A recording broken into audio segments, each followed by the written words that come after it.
Grandpa Kara hands Ragdo the important document that he discovered upon his findings in Dakala's secret hideout. Ragdo is surprised that Kara chose to investigate the matter on his own, despite Leonar's arranged unit. Grandpa Kara apologizes for self-determining his actions. Ragdo inspects the document and finds himself completely astonished by the unknown language. He seriously questions if Kara has been able to read the book at all. Kara denies having read any part of it with his life. The old man is gonna get unemployed at this point. Ragdo, relieved, shockingly reveals that he already knows about the young traveler, who prevented himself from reading the book. Grandpa Kara is left stunned and embarrassed. Ragdo explains that Maya told him about the affair and that he knows the Outlander is from another world. Grandpa Kara apologizes for hiding the matter from his commander, but Ragdo doesn't care as much as he sees him as a friend.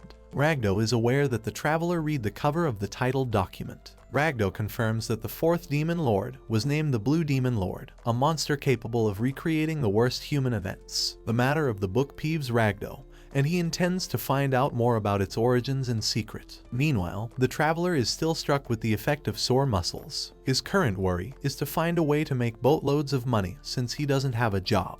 The traveler ends up visiting a mansion, where Ban tells him that he's been to the famous inn that has experienced a wonderful shift. It's like when a one-star restaurant becomes a Michelin star establishment. The traveler is surprised that Ban has personally visited the inn. Ban commends the traveler's plan for spreading the value of salt and, therefore, increasing its demand.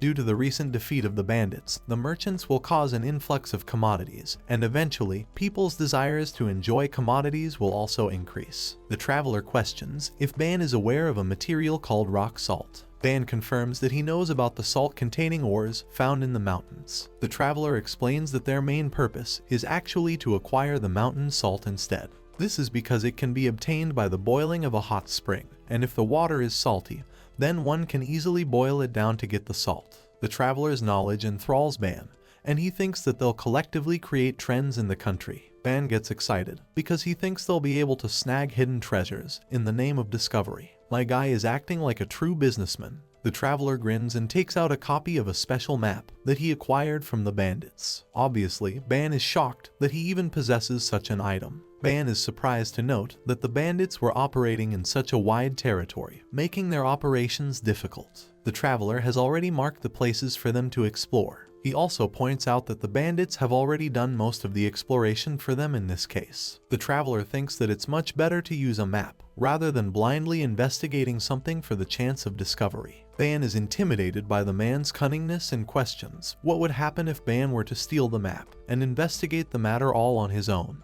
The traveler entertains the possibility and claims that he'll be able to know the type of person he is dealing with and obviously act in accordance with that. Ban assures him and expresses that he intends to be a great partner in this case. The scene switches to the castle of King Marito, whom Ragdo has just reported numerous discoveries about the mysterious young man. King Marito is intrigued by the young man's decision to exploit Aaliyah's heroism in a way, and is excited to meet the traveler. Ragdo tells him that he will call the young man at the awards ceremony so that the king can see him for himself. Mr. Nobody is on his way to become a countrywide celebrity. Meanwhile, Ban is endlessly excited about this mission that he's taking on a journey with the traveler. They checked the map and located a nearby cave. The traveler didn't fear any nearby dangerous animals and began exploring on his own. Ban was pumped and wanted to tag along, too, even though he was the owner of a trading company. The traveler was a little surprised to find that Ban is used to these types of missions, jack of all trades and even the master of them too. This is because Ban was actually an adventurer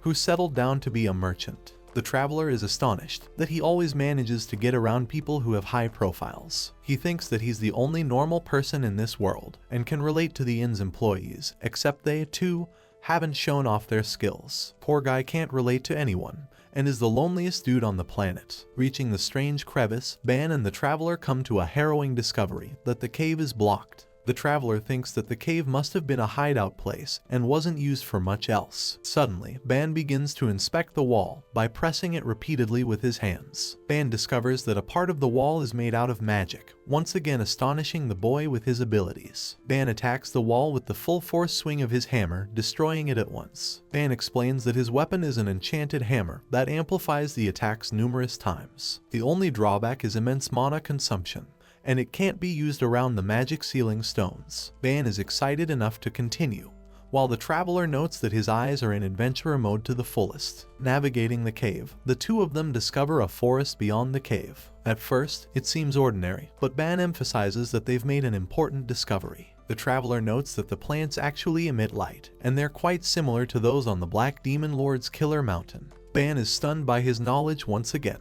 and inquires how he knew. The traveler explains that he was attacked by a slime, an answer that completely riles Ban, who is shocked that the young man managed to survive the forests. Ban shares the epic discovery, and thinks that he's located a business opportunity for himself. The traveler wasn't expecting them to make amazing discoveries and hit a home run on their first investigation.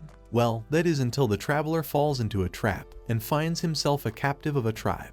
There will always be something getting in the way of his peaceful life. The traveler remarks that this is a full-fledged kidnapping and questions the kind of people that have captured them. He notices their physical attributes and quickly realizes that they must be beastmen of some kind. The beastmen scrutinize the human and hold him at their knife's edge. The traveler calmly explains that he doesn't have any ill intentions and is willing to explain everything as long as they free him. Of course, the problem is that they can't quite understand his language. The traveler recalls that Maya told him possession magic is capable of undemanding every language, except when the person he talks to, then it will be converted to the most common language. Even though possession magic has its pros, it doesn't do the job all the way through. Obaba, a peculiar beast man, regards the traveler as a harmless young boy. Obaba explains that the boy always responds in a language that they can't understand. Obaba extends his hand and casts a spell different from his possession magic. The proof of this is the fact that the young man can suddenly speak in a language that they understand. Obaba explains that he shared his magic power with the spirit possessing the traveler. Obaba commends the mage, who became responsible for casting the magic in the first place. The traveler knows that it's Maya, and prays for her to find a way to remove his muscle pain.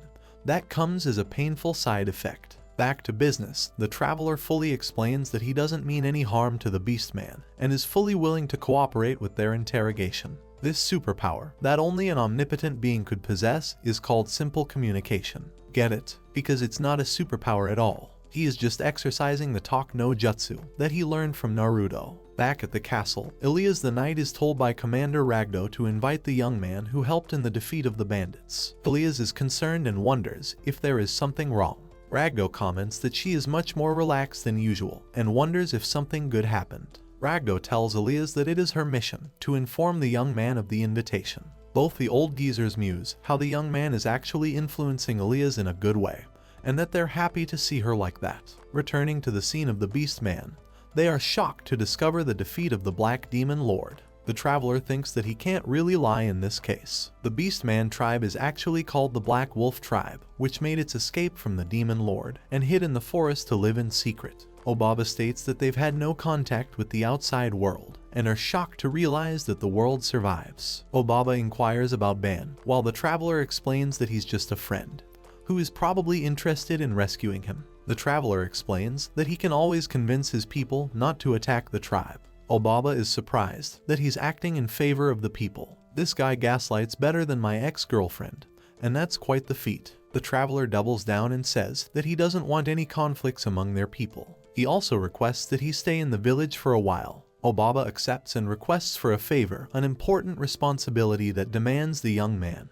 to become their intermediary with the outside world. Obaba tells him that their tribe is a dying race and they can't thrive in the small forest forever. Obaba has taken the boy's bilingual comprehension as a good sign for the people. The traveler tells the tribe leader that people are interested in the special plants found in the forest and that he would be willing to negotiate with the people of the outside world on their behalf. Obaba explains that the young man did not speak of a single lie, demonstrating the ability to detect any kind of falsehood. The traveler meets the tribesman, who becomes responsible for knocking him out. Because of the unwelcome attack, the traveler requests the beast man to help him guide around the village. The traveler is astonished to discover that beasts are lying around, even though mountains mostly surround the forest. He finds ritualistic duels and commends the tribesmen for their physical strength that far surpasses that of the bandits. This is because they train every single day to fight the Demon Lord's army. The Beast Man advises him to stay away from the den of the taboo child, as he may get cursed on his own.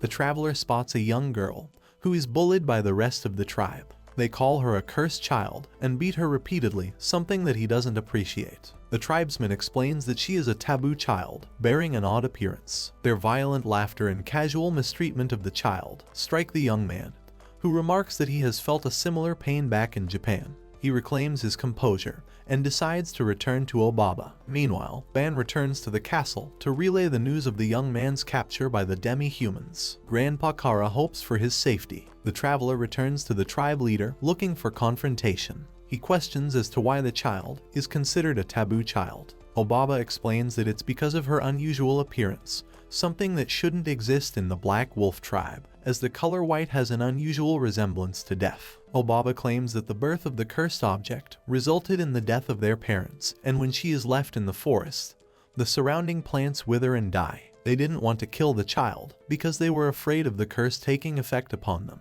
That is why they allow her to stay outside the village to become the bearer of calamities. Probably the worst way to handle an unusual child, if you ask me. The young man isn't pleased and wonders if they used her to remove bad luck. Obaba emphasizes that the child has no value apart from that, and recommends that the boy not get involved with the cursed thing. The traveler states that he wants to ascertain the facts with his own eyes, and has no intentions of leaving the village soon. He comes back to the wretched place, termed as the den of the taboo child. The traveler locates the girl, who immediately gets frightened and thinks that he is about to hurt her. The traveler tells her to calm down as he doesn't bring any harm. However, the girl fails to understand his intentions. The traveler observes that the girl herself doesn't even know how to speak as of yet, and from the moment she was born, she had nothing to fend for except herself. The girl has lived in fear, dread, and agony all her life. The young man questions why an innocent child would get treated in such harsh ways, and why she is being kept alive and tortured. He is moved to tears and latches onto the girl's body for a hug.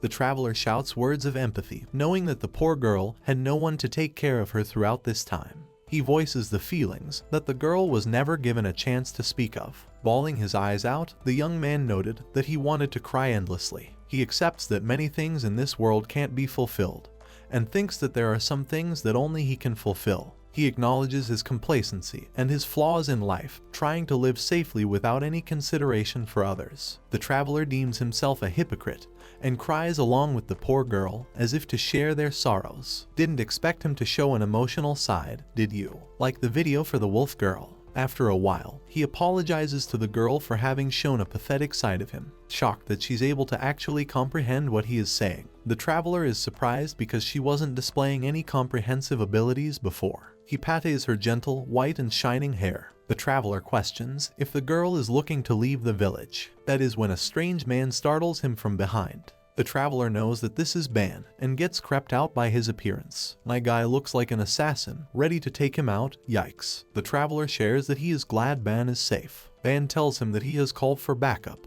and that he has actually seen the young man cry his eyes out. The traveler's ego is shattered to oblivion when Ban tells him that they should get out at once. The traveler explains that he has things to take care of in the village, and he wants advice about the girl. The girl in question is actually deathly afraid of Ban, who also cries his eyes out when he is explained about her tragic past. Knowing that he has jeopardized his life of safety, the traveler declares that he wants to save the poor girl with all his might. Spouting words that he would never do so before, the man voices that he will be the one to grant her freedom. Meanwhile, Elias is totally depressed because she can't locate Wonder Boy, who is busy with another girl in the forest. Ban returns to tell her that the demi-humans actually kidnapped the young man. Having made up his mind, the traveler returns to the tribe leader and demands that another condition be added to their deal. The traveler confirms that he would enable them to negotiate at equal footing with all he can, in return for this special condition. Obaba is clever enough to deduce what would happen if they didn't agree to his condition.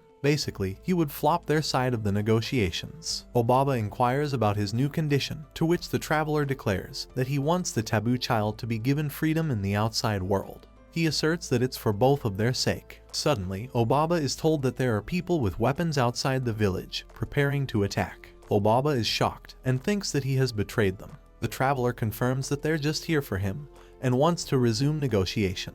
The traveler pitches the condition that the taboo child must fight their strongest fighter, and upon victory, she will be released. The beast man in question is shocked that the traveler is willing to put the poor girl's life on the line for a fight. This makes Obaba believe that the traveler is just like them and wants a quick end to the girl's life, which is why he called the duel in the first place. The traveler doesn't bother explaining his intentions and manages to convince Obaba to accept the duel. He confirms that the strongest man of the Beastman tribe has to take the fight seriously no matter what. To further add to his point, the traveler helps demonstrate the might of the knights by having a mock battle between Ban and Grandpa Kara, both of which showcase immense power. The traveler explains that the two aren't actually fighting, and this is just a display of their powers. Obaba is peeved by the young man, who shares that they should start the duel at once, since all of his knights will not be participating in battle. Thus, the duel with the strongest man in the village begins. On another note, Elias was basically searching for him everywhere. She even went to the inn, but couldn't find him there. None of the inn staff members knew about his whereabouts either. In fact, Grandpa Kara's wife remarked that the girl's expression has softened as of late, a remark that Ragdo shared. Elias went to Meyer as well, who also didn't know about the young man's location. Elias describes their day out as something special and fun. Maya finds herself surprised, because this is the same girl who always boasts a serious expression. She thinks that the young man has done a fine job. Damn, they are straight up shipping these two together. Anon X Elias lol, because he has no name. The traveler comes over to whisper something in the girl's ear. The remark is enough to make her embarrassed. Ban and Grandpa Kara wonder if their acting was on point. The traveler confirms that they indeed did a fine job at it. Obaba is confident that the strongest of their village will definitely kill the girl as a consequence of this duel. Obaba wonders if that was the traveler's true goal all along. The young man states that one should wait to see the outcome. The battle commences with the girl crying. The strongest beast man of their tribe lunges forth to attack, only to shockingly discover that his weapon broke upon impact. The traveler commands her to break the shackles with her own hands. Hearing his words, the girl prepares and launches a powerful strike that is enough to send the man crashing into the wall. With the battle finished, the traveler declares that this is his true goal. Now having their attention, the traveler explains that the girl they cast away was not cursed but, in fact, had a genetic disorder called albinism. He tells them that the death of her parents was a tragedy that became a coincidence in the affair. The traveler points out the cruelty of the point, who feared tragedy so much that they created an imaginary taboo child to point their blame. He fires at them for making baseless assumptions and committing foolish acts upon the girl. He contemplates that the people of the tribe wouldn't just listen to his empty words, which is why he specifically used the duel to prove his point. Then, the traveler explains that transparent trees residing near the village grow by feeding off of magical energy. When the trees overflow with magic energy, they release excess magic through their leaves, the same as the girl's hair. The light in her hair is, in fact, more than the girl can handle. This is also the reason the girl could understand his speech, as the traveler's possessed spirit absorbed the excess magic energy. The traveler declares her magic energy comparable to the very hero who defeated the demon lord. He emphasizes that the child they cast away was not a taboo child, but, in fact, a gift sent from beyond the heavens as a blessing. The realization crumbles the tribesmen, who can't fathom what they have just heard. The traveler asserts that he will be taking the girl with him, and hopes to fulfill the second promise another day. Exiting the forest, both Ban and Grandpa Kara are impressed by the young man's persuasive abilities, as he is able to pin down the exact way to reason with the villagers. It's revealed that Ban actually helped the girl train and unleash her magic the previous night, and her magic is, in fact, comparable to Elias herself, which is why he was confident enough to set up the duel. He is glad that the girl managed to liberate herself with her own hands, and thinks that the experience would help her achieve things in her new life. He also did it for the sake of the villagers, knowing that they wouldn't be able to survive if they believed in superstitions. The poor girl is still afraid of Grandpa Kara, however, who put on a flashy display in the previous battle. The traveler knew that it was easy for the girl to get riled up in the expectations of the villagers, which is why he made a last-minute adjustment by telling her that his life was also on the line in this duel. He impressively manipulated all of them. This guy doesn't need weapons, he is the weapon. That's why, when she saw him get seized by the villagers, the girl couldn't bear it, but concentrated all of her strength into a punch. The traveler finds her a pure girl, and hopes to take care of her well when they return. Speaking of Elias, the devil herself is on a rampage, and remarks that they have already settled the affair without her. Grandpa Kara, Ban, and the traveler are all worried about what excuse they should come up with. Elias is in the mood to kill, since no one has even guided her to the place, and she has been searching for him the entire day. Grandpa Kara, being the ultimate wingman, pushes him in front of her to make amends. The traveler apologizes to Elias and goes on to hug her. He acknowledges her feelings and states his gratitude. Elias gets embarrassed and finds it sufficient that nothing happened to the boy. Grandpa Kara and Ban blow up the romantic atmosphere by outright stating that the traveler didn't want Elias to come because she would brute force the entire operation. This stupid confession is enough to wet his pants because he's literally standing in front of the devil. Elias gives him a good old beating in return. She actually hit him so badly that he lost consciousness. Elias and the others return to the kingdom, where they properly bathe the wolf girl. Of course, she still doesn't welcome the experience and only wants to be around the traveler. The traveler suggests bringing her to the church so that Maya can grant her possession of magic. That's when Elias tells him that he's received a formal invitation from Commander Ragdo for the award ceremony, as he became responsible for defeating the bandits. The traveler instantly declines, which shocks her. Even though he suffers the wrath of the gorilla's pinch, the traveler explains that he despises standing out. He tells her that it's not good for a freak like him to stand out in public. He furthers tell him that Elias is doing fine by herself because of her connection to reliable friends. The remark annoys Elias, who thinks that they're not good enough for him. The traveler corrects her, stating that even though he relies on her, he has only been in this world for a week. He fears the people who can quickly become his enemies as a result of standing out. He even acknowledges himself as a coward to prove his point.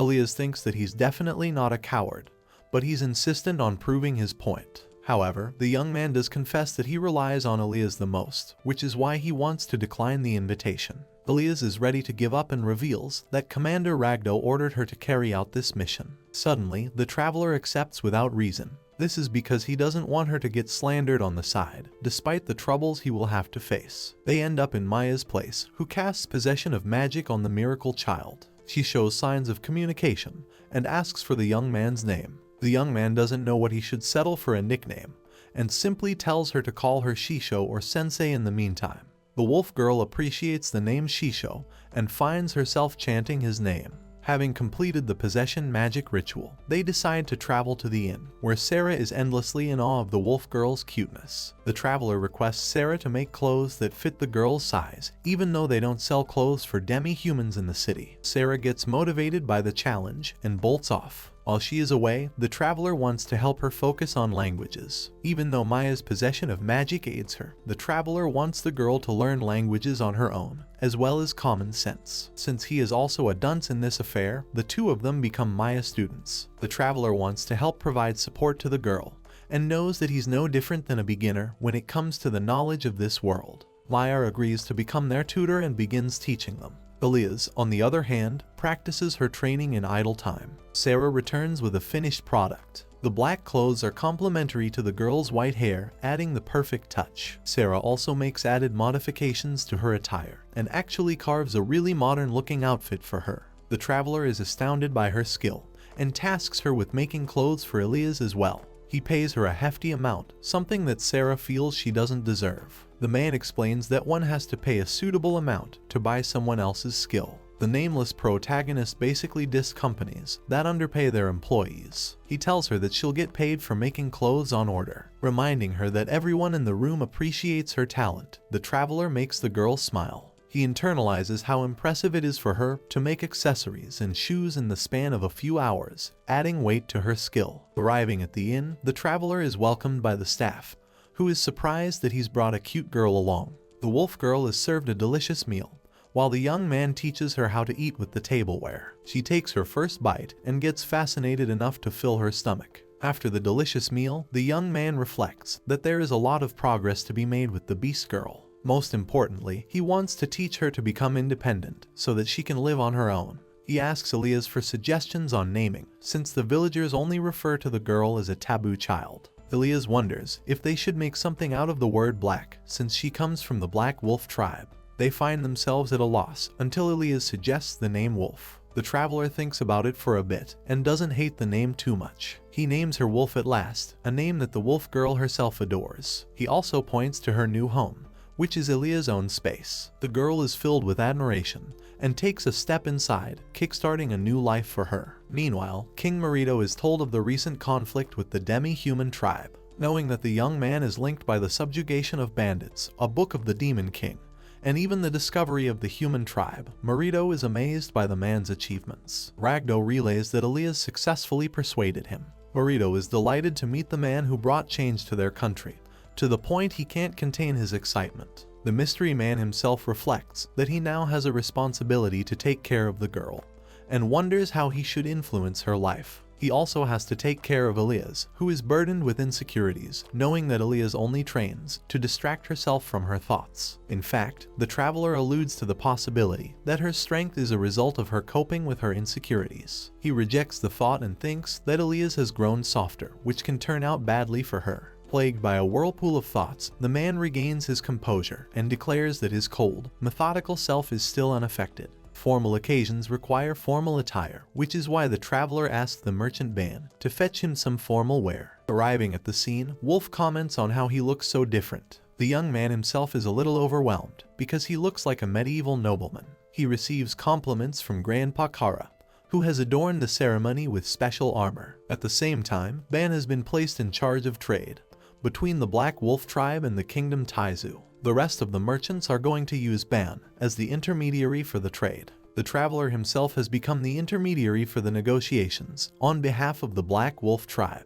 As a consequence, he will receive a set percentage of the profits generated from the trade. When he arrives at the castle, Grandpa Kara tells him that the ceremony is soon to commence. The young man is quick to notice the gossiping nobleman. King Marito requires their silence at once. The traveler remarks that the king is rather young. Marito intently stares him down and mentions the names of the commanders and their teams responsible for carrying out the operation. Elias Ratzel is also celebrated for her accomplishments in the bandit subjugation mission and for defeating the main leader himself. She receives a ceremonial applause, and the people celebrate the occasion in the banquet hall. The young man is loving the finest meals. Elias finds him and states that Commander Ragdo is eager to meet the man. The young man trails her along and spots the king himself talking to Ragdo. Ragdo greets the young man in kind and introduces himself. He also thanks him for taking care of his team. At last, Marito II Taizu, the king of the country, meets him. Marito explains that even though Elia's achievements are commendable, she still has a number of flaws. Marito acknowledges that the traveler has somehow managed to fine-tune her, to the point she has become the central figure of the event. Marito anticipates the otherworldly traveler's response and jots his appearance to be the same as the mentioned reports. He aims to request a handshake and has already discussed the matter with the two knights beforehand, so as not to interfere with the man's response. The traveler, who is sharply taking note of their reactions, stares him down. The man turns away from the king, a response that stuns Marito. The traveler collects a meal and serves the king a plate of food. The king is left confused, wondering if the man has misunderstood his gesture as a request for food. Marito accepts the fruits in kind, but when he glances at the young man, he is already seen turning away. Goddamn, imagine turning away from the king of the country like that. Takes balls of titanium. It's as if he couldn't be bothered as he leaves the banquet hall. Marito is left utterly speechless by his reaction. Growing impatient, Marito can't accept the fact that he just got to meet the man and that he's already fleeing from the site. He had prepared many strategies to test him. Marito chases after him, only to find the traveler standing in front of him. The young man questions why the king is in such a hurry. He remarks that the king wanted to play, so he reciprocated in kind, yet he didn't expect Marito to come in person. Marito is surprised that he reversed his strategy and tested the king instead. He outsmarted the guy with his plan. The dude knew he was being set up.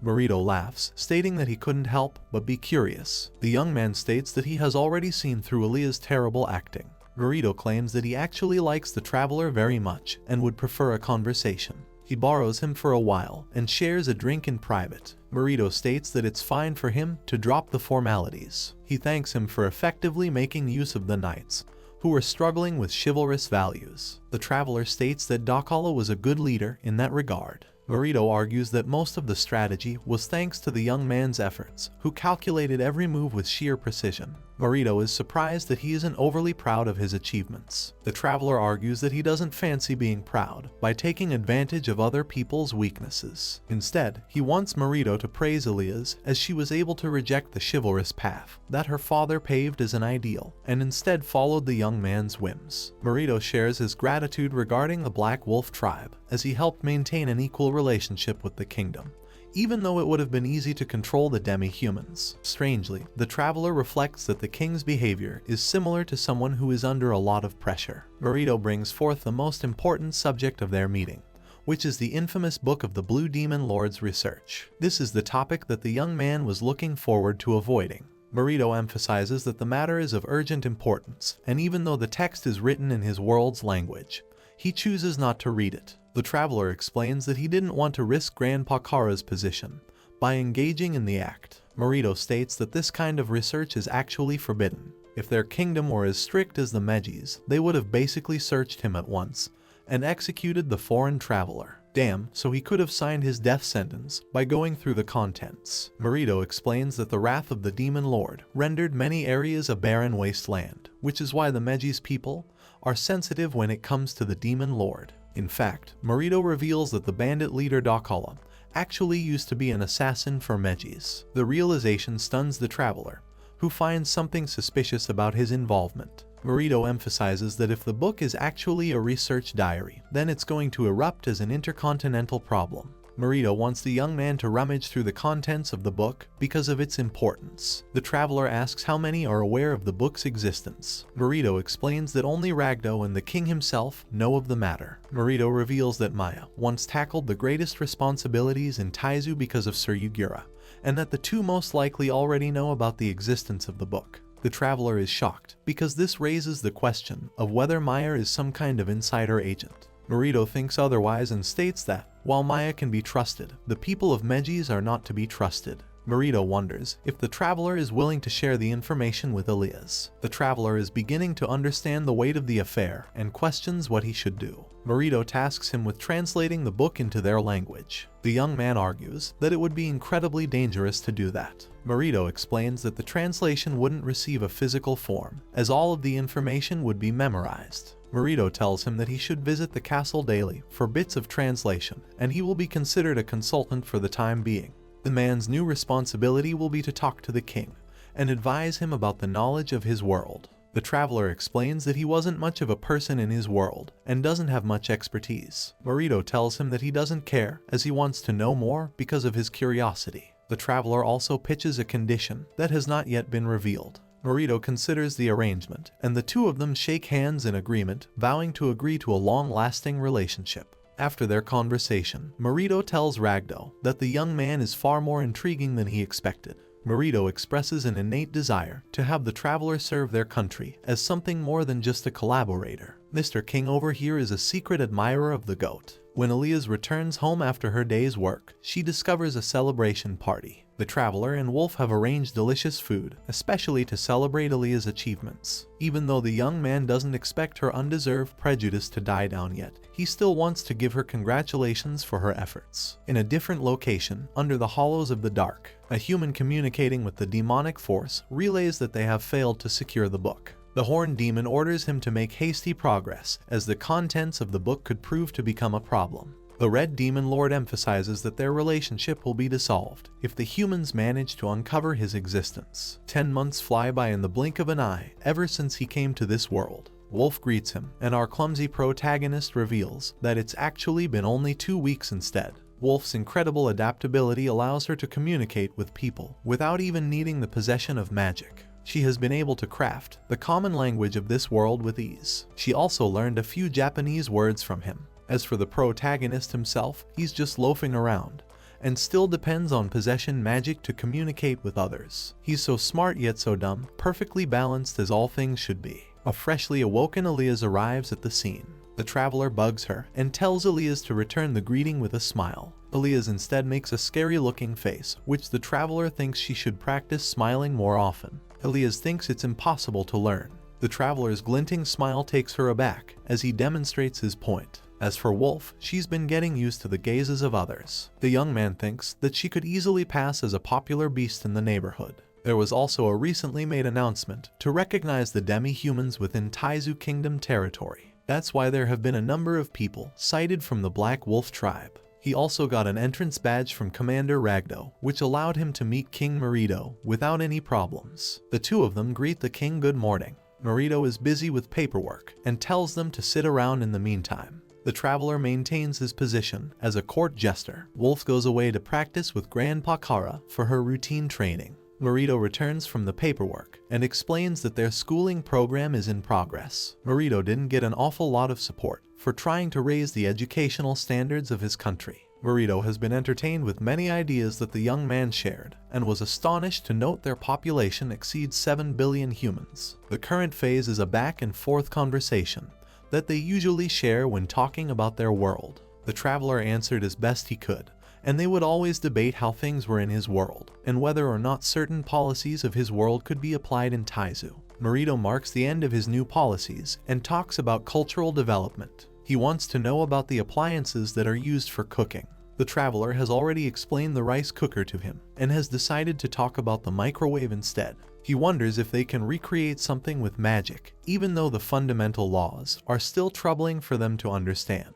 Marito thinks that he would require an expert magician for the case. He hears the sounds of swords clashing against each other. Wolf is engaged in a ferocious battle, and is growing at an immense rate, despite the fact that Kara and the rest of Ragdo's team are outclassing her. The traveler thinks that Elias is a monster in her own right, with brute strength and magic power that actually eclipses Wolf's powers. Marito reveals that her mere body was able to withstand the full might of Grandpa Kara's spear. The traveler updates her name as a magical metal gorilla instead of a regular one. Marito thinks that she is inviting him to train with her. He wonders why he isn't ready to join them, as knowing how to protect oneself can be a good thing. The traveler knows this, but he still fears Elia's teaching methodology. Marito suggests he use Commander Ragdo's team for training, and would also be willing to join him. The traveler realizes that the king has more than one talent. Marito tells him that Maya has a request for him, as she wants to borrow a few knights as a guide to the other villages. Marito tells the young man to accompany them. Marito states that an envoy from the Yugura church headquarters will come to inspect the branches and the construction of churches in both villages. Grandpa Kara has been sent as an intermediary and guide, since he is trusted in the villages, as well as to Elias, who is close to Maya. The traveler questions if he is being used as a way to oversee the villages. Marito confirms and explains that he is most impressed by the young man's ability to decipher the differences between both worlds, and he hopes for him to make educated decisions in the future. The traveler emphasizes that he's no knight, and questions if it is all right for him to go. King Marito tells him there is nothing to worry about, as they have already been told about the candidate for a Department of State Affairs,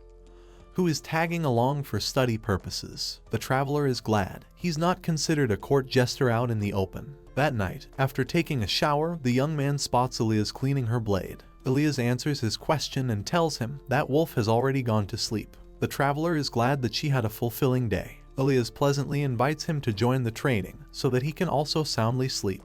The taunt goes unappreciated, as the traveler is hesitant to join. Elias still can't get used to the fact that he is able to call the king by his name without any formalities. The young man looks at her and shares that Marito has offered him a place to live, as he'd want him to visit the castle on a daily basis, which would be closer than Elias' place. The revelation strikes Elias, and she wears a frowning expression until she hears that the young man has actually declined the king's offer. Let's go. Best girl, Elias, for the win. The traveler pleads with Elias to allow him to stay. Elias questions why he refused. The traveler explains that the first reason is Wolf, and the second reason is rather a personal matter. He flocks about the point and states that he still doesn't feel used to living in this world, and often gets anxious living in the country. Parting with those words, the young man states that he is going to sleep. Elias sees beyond the meaning of his words, and questions what he means. The traveler throws her the towel, and advises her to fit pieces of the interpretation however she likes. Elias realizes that it was his way of saying he wanted to keep relying on her. The traveler flops to his bed in exhaustion. He reflects on putting on a show by using Wolf as his first reason. In fact, he's been the only person who is anxious in this situation. He is losing himself to sentimental feelings, and thinks that even though he acts like an adult in front of people, he's an immature person who can't help but depend on others. He could live in this world on his own, and remembers that every time he faced a life-threatening situation, Elias became an essential aspect and a crucial existence that impacted his life. She has given him advice, opportunities, and even a place to live. The young man thinks that he's immature enough not to thank her properly. Even though this world is inconvenient compared to his previous world, he appreciates its mystical charms and thinks that even the bandits are living honestly. After sharing the information, the bandits were all executed 2 days after their leader's death. One of the bandits even shared a message for him, appreciating the young man for allowing them a chance to die as a person. The traveler reflects how most people live their lives sincerely in this world, as if they were innocent people. He doesn't think that he should feel disgusted by adopting means that ensure him a peaceful life. The traveler thinks that he should find a way to return to his previous world, and he wants to do so in such a way that he doesn't lose sight of the current world. Nothing else matters to him so long as he can live peacefully. Poor guy only asks for a simple life and still can't obtain something so simple. The following day, Wolf marks the completion of their preparations. Maya is surprised to receive the traveler, who asks her about the messenger sent from the headquarters. Lacra presents herself as the messenger and hopes to work together with the candidate. Lacra asserts that the candidate is rather a unique individual with an insignificant mana capacity. She wonders where he came from. The traveler excuses that he's been moving from place to place and is currently residing in Taizu. He emphasizes being born with a low mana capacity. Lacra is also stunned that he possesses a spirit for communication magic. To make up an excuse for that, the traveler explains that he had Maya use the magic on him. He shifts the topic to the Black Wolf tribe and claims that Wolf has quickly learned how to communicate with people using the common language, while he still has a long way to go for himself. He also shares that he is cooperating with a merchant who discovered the village. His hard-working lifestyle rather seduces Lacra, and the traveler returns her compliment in kind. Elias tells them that they should initiate the meeting. Later, Maya confronts the traveler for dodging each of Lacra's questions. The traveler explains that he doesn't find it intriguing to share information about his past. Maya explains that she didn't sense a single lie. Lacra boasts the abilities of a Yugura priest, and so every answer he stated considered the possibility that she, too, possessed the lie-detecting ability, such as Maya herself. He notes how both Lacra and Maya are capable of sensing people's magic, and they're using fluctuations to decipher lies. He's glad that they can't read his mind. Maya reveals that he has been strategically using a technique to blend half-truths with half-lies, shielding him from being detected by their magic. Maya is impressed that he has prepared these answers already. He clarified that Lacra actually looks pretty beautiful, so that compliment wasn't a lie. The carriage takes them to their destination, and they end up in the village. The peaceful landscape strikes the traveler and reflects that they even have a watchtower to scout for potential monsters. The word monster doesn't really sit well with the young man, who remembers that monsters of doom and destruction actually exist in this world. The traveler comments that monsters are a rare sighting in this world, to which Elias explains that they're actually born in the demon world, where the demon lords reign over the domain. Elias also tells him that there is a gate to the demon world in the Taizu kingdom itself. It's beyond the trenches of the Black Demon Lord Killer Mountain, and suddenly it all starts to make sense. That mountain is the same place where he escaped the deadly slime upon entering this world. Kara explains that wyverns often pass through the mountain, but most of the monsters are easily killed by the slime. Kara emphasizes that he was just one lucky guy who survived the wrath of the slime. The traveler thinks that if the slime is capable of killing a demon lord, then probably nothing is capable of killing the monster. After the visit, Lacra shares her excitement and states that they'll be able to get support money from the Yugura Church headquarters. Yugura is actually the name of the hero who saved this world. After being revived by the forbidden resurrection magic, the demon lords terrorized the world, until one hero rose in divine blessings and defeated them all. In fact, the religion of Yuguraism was made to preserve the teachings of the hero. The traveler asks if the Holy Land resides in Megis. Lacra confirms and states that Megis is an actual kingdom, and the Pope of the Yugura Church holds all of its power. The king of Megis' kingdom discusses his affairs with the church, and the Pope's influence ultimately affects the policies. The traveler begins to dismantle the information, and realizes that the Megis' kingdom strictly prohibits forbidden magic, because of the Yugura Church itself. He finds the matter more suspicious than before, especially given Dakala's connection to the Megis' kingdom. When arriving in another village, they book the church in the village for their overnight stay. Grandpa Kara was invited to the mayor's house for special treatment, as he is a popular figure in the villages. The traveler helps himself and realizes that he should execute his role as the Department of State Affairs candidate. He busies himself with notes, only to receive someone at the door. Lacra enters the room with an apology, donning a beautiful robe. Although he is surprised at first, the young man tells her that he doesn't mind, and that he's making notes on his observations. Lacra inspects the document and discovers that he has jotted down an incredible amount of detail. The young man expresses that he wants to note down as much information as possible. While he is busy explaining his side, Lacra suddenly grabs his face from the back and begins to creep up on him. The traveler questions what is happening, while Lacra explains that she had another purpose for the inspection trip. As she makes her advances, Lacra exclaims that she is looking for a book and asks if the candidate knows anything about the Book of Necromancy. This question is basically the definition of growing soft, because our boy gets up and walks away without an explanation. Lacra is left questioning what he is doing, while the traveler internalizes his disappointment. He knew of her intentions, but he was sad that his first intimidating encounter with someone in this world ended so soon. He even regrets the idea that she didn't make more moves before coming to the point. The traveler emphasizes that he finds it exhausting, that she only wants to get information out of him. The shocked Lacra realizes that her charm magic actually failed to work, which adds to another layer of issues for the traveler, who didn't know she was using magic. Lacra is reduced to a flustered mess and begs him to forget about the situation. The traveler helps her cope with the situation by emphasizing that her charms are working until the end. Lacra sobs, realizing that she put herself through so much embarrassment, only for the magic to backfire on her. She still doesn't know why it didn't work, as charm magic interferes with the target's mana and forces them to be charmed. The traveler deduces that it's exactly because he had low mana capacity that the magic failed to take into full effect.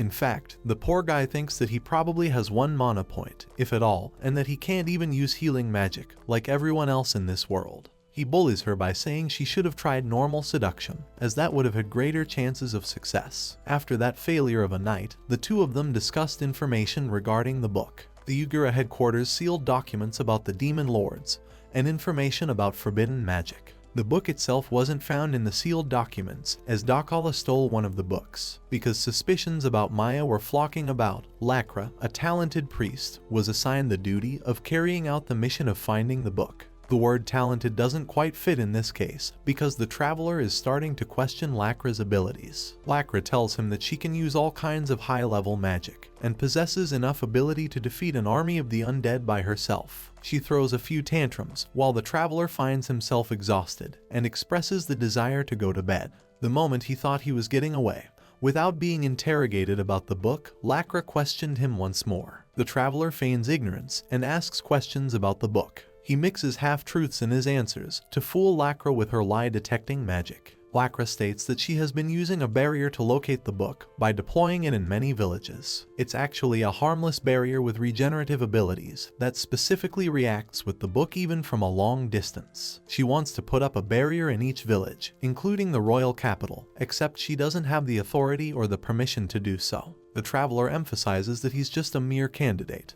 and doesn't really have any power in the affairs. He tells her that he can, at most, talk to the king about it, and recommends acting carefully in the future. Lacra reveals that she felt unharmed after looking at his puny mana capacity. She thought she would win by deploying whatever method, because he was so weak. The remark annoys the traveler, and that's how he manages to form a strange partnership with the girl. The scene shifts to the Meji's kingdom. The Pope, Eupero Rosalio, and the Archbishop, Akakenuk, discuss the matter pertaining to the book. They have sent Lacra for the mission, as she is a talented mage who mastered purification magic at a young age. When Eupero asks why Lacra was chosen for the role specifically, Rosalio answers that Lacra is necessary, as Maya would get careless around her and eventually drop her guard. The Archbishop reveals that he has already sent an assassin to search for the book, and while Lacra is doing her investigations, the assassin will be viciously locating the book. The Pope trusts his plan, and reminds him not to complicate their relationship with the kingdom of Taizu. The Archbishop leisurely returns to his halls, and thinks that his plan is being executed to perfection.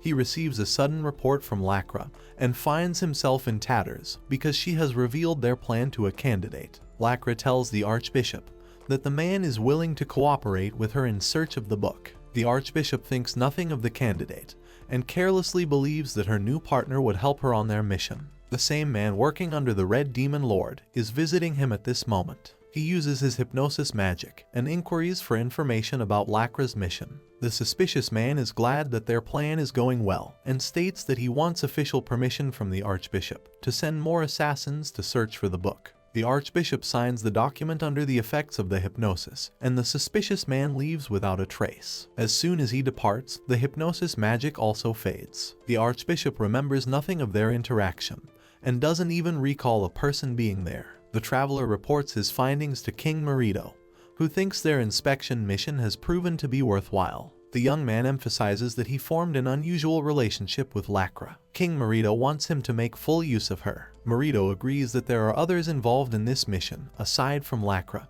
who could take any form, even that of an assassin. The young man inquires what should be done about the book, to which Marito explains that they really don't have time to spare, and believes that he should begin translating the book at once. Outside the castle, Lacra enthusiastically relays that she has finished her preparations. She queries him about what to do next. The young man reveals that he has managed to receive permission from the king to set up barriers in the royal capital apart from the castle. He also explains that they should set up barriers surrounding the walls of the city to ensure that someone doesn't escape with the book. Having tasked her with this mission, the traveler is confident that Lacra will be busy setting up barriers. His mission is to ensure that she doesn't discover the book at all costs. The greater worry arises in the form of the secret assassin sent on this mission along with Lacra. Elias is surprised that Lacra seems to have developed a relationship with the young man. Wolf explains that he is working hard, just like last time when he saved her from the village. The traveler suggests Lacra investigate Dakala's hideout caves. He asks if she is capable of fighting off monsters. Lacra confirms that she can bulldoze any threat with her overwhelming strength. Because he doesn't believe her, Lacra gives him a visual presentation of her powers. She's proud of her defense magic and how she formed an impregnable barrier. To test its might, the traveler instructs Wolf to attack the barrier with all of her strength. Wolf charges ahead and releases an incredible strike. However, when the smoke settles, the barrier is unscathed and remains standing.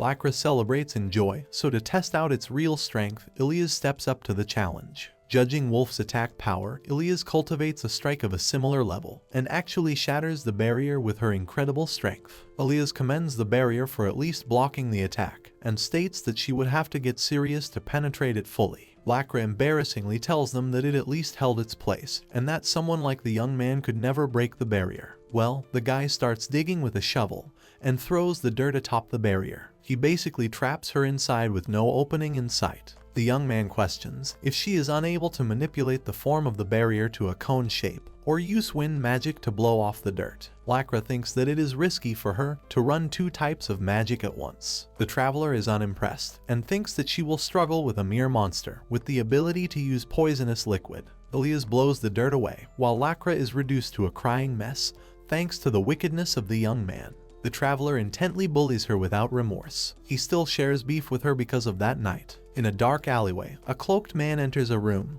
where he locates the jewel. The man reports that Lacra worked together with the young man to set up detection barriers around the royal capital. The man questions what his next order would be. He is told that the location of the book is their highest priority. The assassin also reports that the young man is an oddball in terms of his appearance, and he doesn't bear any magic powers. It's as if he bears an appearance similar to the demon race. He also reports that the young man shares a connection with Elias, who defeated Dakala and his group of bandits. He is told that the others are dispatched to help him on this mission in the meantime. Meanwhile, the Archbishop is slandered by the Pope for disrupting their relations with the Taizu Kingdom. The Pope tells him to contact King Marito at once and retrieve all of the assassins dispatched. The Archbishop hurries to mend the situation that has put him in so much trouble. While he is figuring out his mess, the ominous man from before calls for his attention and casts some kind of hypnosis magic to continue commanding Lacra on her mission. Returning to the traveler, he sees Gazin, a homeless old man who doesn't really have any place to stay, and wanders around the city. The traveler has been using him as a source of information in exchange for offering him sake. Gazin reports that he hasn't noticed many changes around the city as of late. The traveler tells him that the kingdom will be possibly threatened by dangerous people lurking around, which is why he recommends he stop wandering at night. Gazin takes it as an insult, but the traveler clarifies that he is only saying it for his consideration, because Gazin is his source of information. He leaves a coin to prove the point. Gazin complies and states that he has something of his own to do. He expresses that he desires to grow some crops that he will later share with the young man. The following morning, Lacra receives an urgent notice from the kingdom of Megis. She is tasked with explaining the situation to King Marito and requesting his cooperation in searching the book. The young man decides to visit Marito for a report on the matter. Marito thinks that Lacra is a naively honest girl and that the matter will become a problem for the countries, as she has been openly revealing their plans. Marito thinks that this is Kingdom Meji's way of recovering from their mistake. On to the topic of the book, Marito, Ragdo, and the Traveler enter a specially prepared room that will conceal the book's magic from leaking outside. Marito questions if the man can decipher the contents in a single night. The young man emphasizes that he has steeled his resolve and is willing to do what is necessary. They start reading at once, and the more they flip the pages, the worse it gets for them to bear. Marito sulks in grief, while the Traveler is at odds with many things in the book. The first hurdle is the use of ancient letters, as the book seems to be written with letters adopted in the Taisho era. The Traveler tries to think of other ways, and realizes that the contents of the books are of great trouble. Marito emphasizes that if the Yugura Church knew of the contents, they would do whatever it takes to retrieve them. In fact, the easiest choice is for them to return the object, without sharing any involvement. The young man muses that the information could very well threaten the life of the person who comprehends it. Suddenly, the man spots an important piece of information, and confirms that the Yugura Church couldn't have known about the contents, as they would burn this book. The Traveler reads the haunting revelation, which is kept a secret from the readers at this point in the story. That same night, Gazin is strutting about in the open, and going against the young man's advice. He discovers noise coming from a house that should be empty. When he tries to investigate, Gazin is unfortunately struck and mercilessly killed by the assassins, as they march ahead upon their mission.